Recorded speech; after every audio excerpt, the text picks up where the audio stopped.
Hey guys, today I wanted to do a video talking about going on tour with a band, a relatively unknown band. What is that like? So if you've been on a bunch of tours, I'm probably not going to say anything that surprises you, but if you haven't and you're thinking about it, or you're starting a band and you want to get to that level at some point, what should you expect? Now I know my experience isn't completely universal, but I've been on several tours. I feel like the number is somewhere around 6 or 7. With 6 or 7-ish touring experiences under my belt though, I have a little bit of a perspective, I think, on sort of what it's like to be in an unsigned band or a really low-level, indie signed band on tour. So okay, now you've decided my band is good, we got a good set, we've got some CDs to sell or whatever, we're going to go on tour. So when you go on tour the first time, you're going to have trouble probably finding people who are even willing to book you from out of town.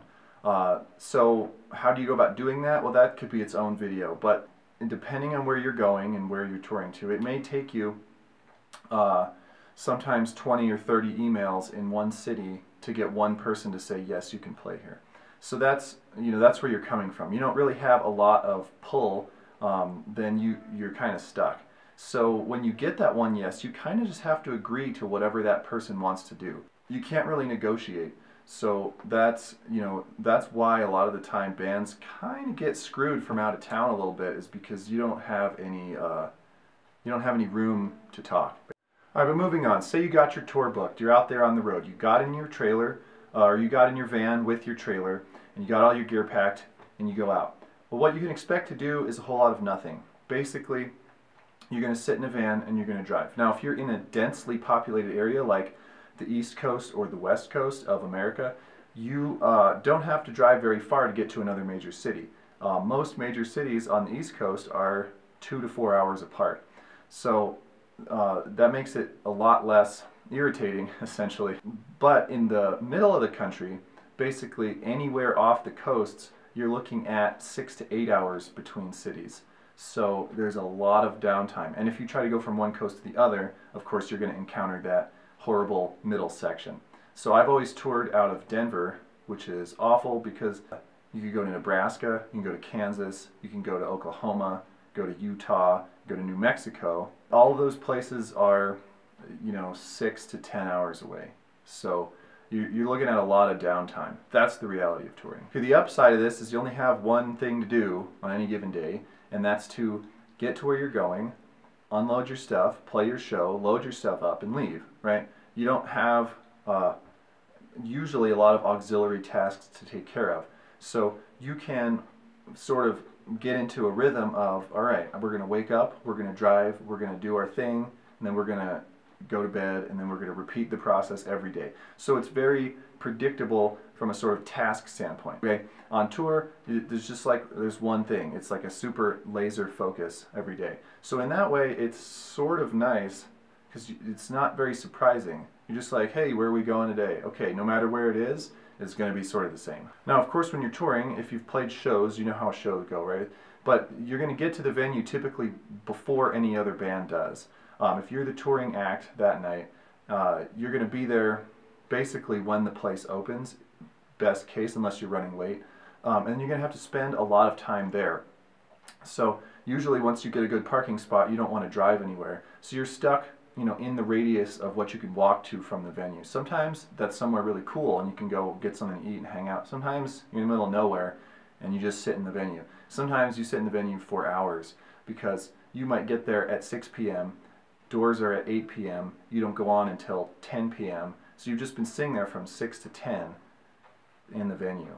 So again, even after you get to the next city, you're still sitting. So obviously you play your show, the thing gets over at 1 or 2 in the morning. Usually you eat or something after that because you got to deal with these sort of things.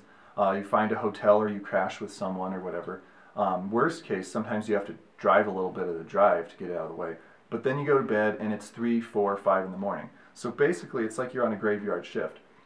You sleep as long as you can, essentially until the amount of time you need to get to the next city, and then you got to get back in the car. And you can keep sleeping if you're not the driver, but it's interrupted, it's in a car, it's moving, it's uncomfortable. So it's a lot of the time you're not getting the amount of sleep you would like unless your tour cities are pretty close together. If you're, like I said, if you're in the middle of the country, they can get pretty far apart. And then you have to do a ton of driving, which means your ability to sleep in a non-moving place is sort of curtailed. So basically what happens is anytime you have to stop for gas or whatever, you're like trying to beeline out of whatever vehicle you're in. And it's like the highlight of your day is to go to a gas station or like a truck stop that's interesting somehow. You know, you'd think that maybe playing the show would be the interesting part of your night, but they're all the same to you. Play the same set every night, you know, whatever. It's like that's your job. So just being able to get out and look at like a stupid tourist trap or something is actually sometimes the highlight of your day. Now the best way to tour that I've ever been is to go places where you know people. Because if you go to a city where you don't know anyone and you've never been, no one in the band's ever even been there, and you just have booked a show by emailing some dude you've never met, basically that a lot of it goes wrong. You end up spending more money because you don't know what, you know, what's around, and you don't know how to do things the local way. And so it costs you a lot of money, and it's often a disaster, and it's kind of terrible. That doesn't have to be. It can be really cool if you find some really cool people there and they like take care of you, but it can also be really terrible. If you go somewhere where you know someone, even if they're not in like the scene or whatever, oh, I got an aunt in Toledo. Okay, you go there and you stay with your aunt. Well, then you don't have to pay for a hotel, and you might get a home-cooked meal. And your aunt might know a guy who knows a guy who comes to your show and advocates for you when they try to stiff you at the door at the end of the night.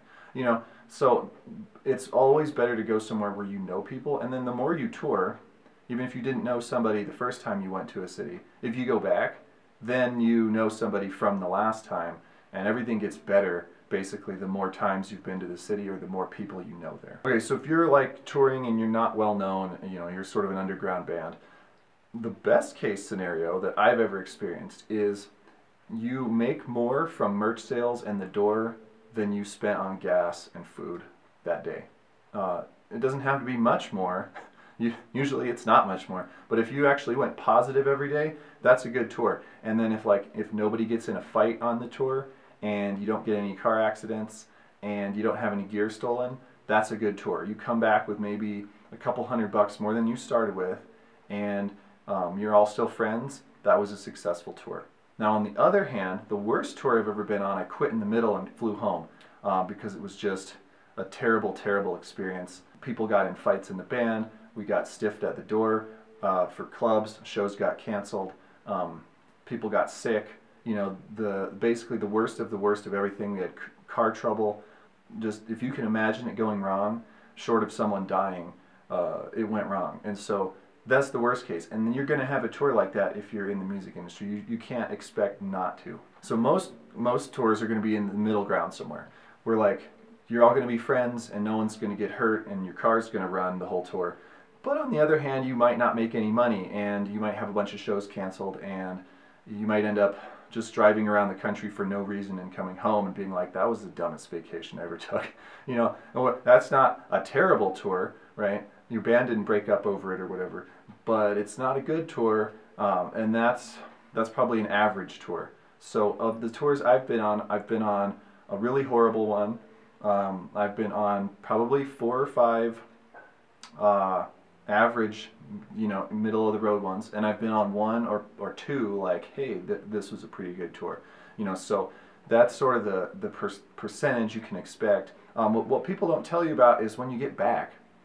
If you're not a professional, like fully, my job is 100% being a band musician, you got to go back to work. So like I said, you're on almost a complete night shift reversal schedule where you don't really start like working until well after dark, and you don't go to bed sometimes until it starts getting light out. And then if you have like a normal day job, then you come home, that first week is brutal, because if you were on tour for a month and you come home and suddenly your schedule gets completely flipped, that first day of work, you know, you get there at 9 a.m.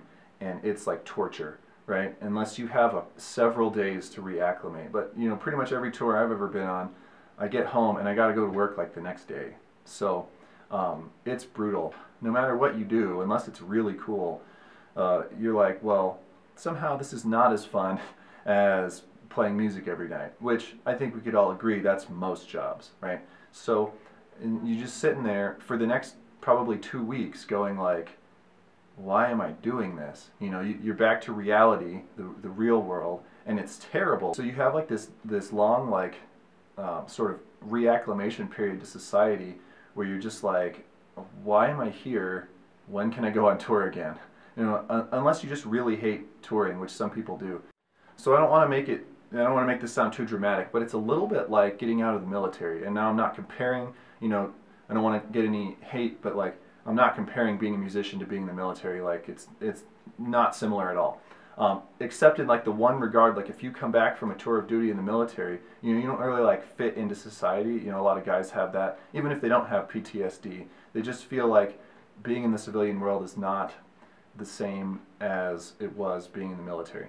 And it's sort of similar in a very not as cool way, in like veterans are on a totally different level. But like it's sort of similar at a micro level in that you don't feel like you fit into regular people's society anymore, because you just came back from you hanging out with musicians every night. You work on a totally different schedule.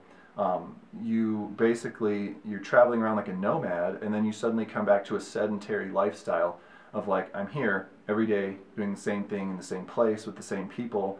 Nothing's interesting, nothing's new, and also I got to worry about stuff other than just getting my gear in and out of a building and playing music.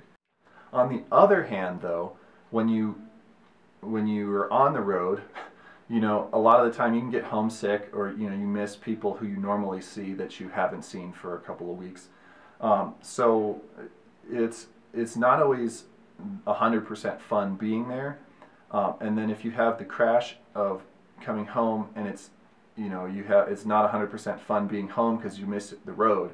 You know, it's sort of competing priorities, and a lot of the time it leaves you in the middle, like, well, I kind of liked the simplicity of being on the road and how interesting it was, versus like not being home and you know, missing what it is you liked about being home.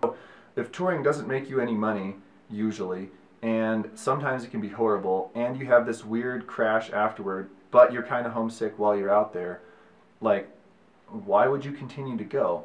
Well, touring is the only place where all of the work that you've put into being in a band, or you know, learning to play your instrument and writing songs, actually does anything for you. You know, if you're an underground artist, the only time you're going to sell your music is on the road. The only time you sell it is when people see you play and then they want to buy your music afterward. And basically, once you've sort of exhausted the scene in your hometown, the only time you're going to get a new fan is when you go on the road. So it sort of validates all that work you've done by getting a tangible benefit out of it for you, even if it's not monetary. Now, the one time I actually made a lot of money on the road was not my best tour. I was a hired gun. And so I was getting paid regardless of if the band was getting paid. Now, if you can go on tour as a hired gun with either a more successful band or a band that's just desperate for a member spot being filled because the tour was already booked, which is what happened to me, that can actually be a really great tour, because you come home with a pile of cash as if you had worked a regular day job, but you didn't have to worry about whether the band was making money. You didn't have to worry about what the cost of the food and the gas and the hotel was every day. The burden of all the worry is lifted from the sort of the business aspect of it, and you just get to play. So I highly recommend, if you can go on someone else's tour as the session guy and they're paying you to be there, that is the best way you can tour, I think. And obviously, if you get to a certain level, touring is great no matter what, because you're making money and you get a bus and all this stuff. But at a low level, if you're just a low level nobody, but you can be there at the right time for a band who needs a paid session guy, a hired gun, that is not a bad deal. Now, the one mistake people make when they're touring is that because they're on the road, they think that they're a big deal. And unfortunately, if you're an underground band, when you go on the road to someone else's city, you're actually like lower than the local bands in that city, because nobody has ever heard of you. So you kind of have to check your ego a little bit, in that most people in the venue won't be there to see you like maybe they were when you were playing at home. So you can totally crush on stage, and in some situations the crowd will just be like, that was good, but I still don't care who you are or where you came from. And you're not going to get special favors out of promoters and venue owners and booking agents and stage managers and sound guys. You know, they don't care that you're from 1,000 miles away. It's not as fun as you'd think, But as bad as I make it sound, I'd go on tour again. I've been a bunch of times and I haven't sworn off of it yet. So it's, and again, if you want your band to succeed these days, it's the only way to do it. So I'm saying, prepare for, lowered expectations, but still go out and do it if you want to get anywhere. Hopefully that's an interesting look at touring, at least from one perspective. If you have questions about it, go ahead and ask me, and I'll try to respond to all the comments and stuff if you got questions about it. But thanks, guys.